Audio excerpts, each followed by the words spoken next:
एक शहर में प्रतिवर्ष माता पिता अपने पुत्र को गर्मी की छुट्टियों में उसके दादा दादी के घर ले जाते।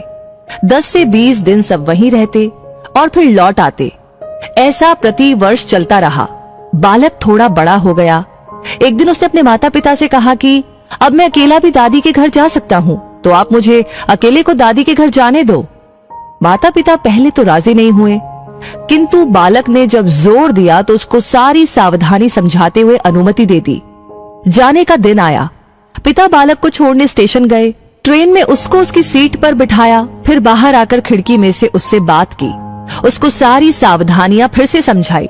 बालक ने कहा कि मुझे सब याद है, आप चिंता मत करो। ट्रेन को सिग्नल मिला, विसिल लगी, तब पिता ने एक लिफाफा पुत्र को दिया और कहा कि बेटा, अगर रास्ते में तुझे डर लगे तो ये लिफाफा खोलकर इसमें जो लिखा है उसको पढ़ना।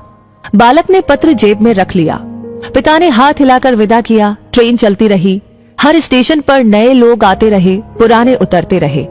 सबके साथ कोई न कोई था। अब बालक को अकेलापन लगने लगा। अगले स्टेशन पर ट्रेन में ऐसी शख्सियत आई जिसका चेहरा बहुत ही भयानक था।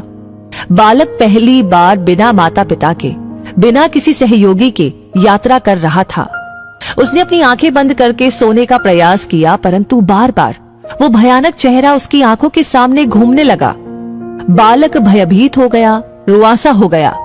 तब उसको पिता की चिट्ठी याद आई। उसने जेब में हाथ डाला, हाथ कांप रहा था। पत्र निकाला, लिफाफा खोला और पढ़ा। पिता ने लिखा था, तू डरना मत, मैं पास वाले कंपार्टमेंट में ही हूँ, इस गाड़ी में बैठा हूँ।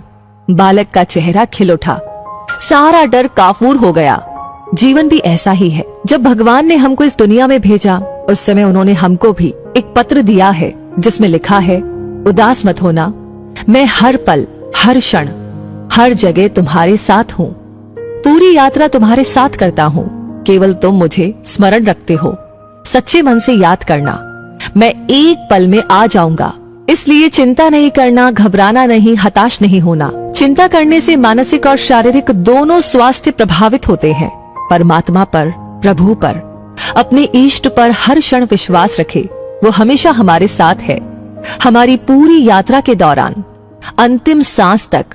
बस इसी एक एहसास को ही कायम रखने का प्रयास करते रहना है।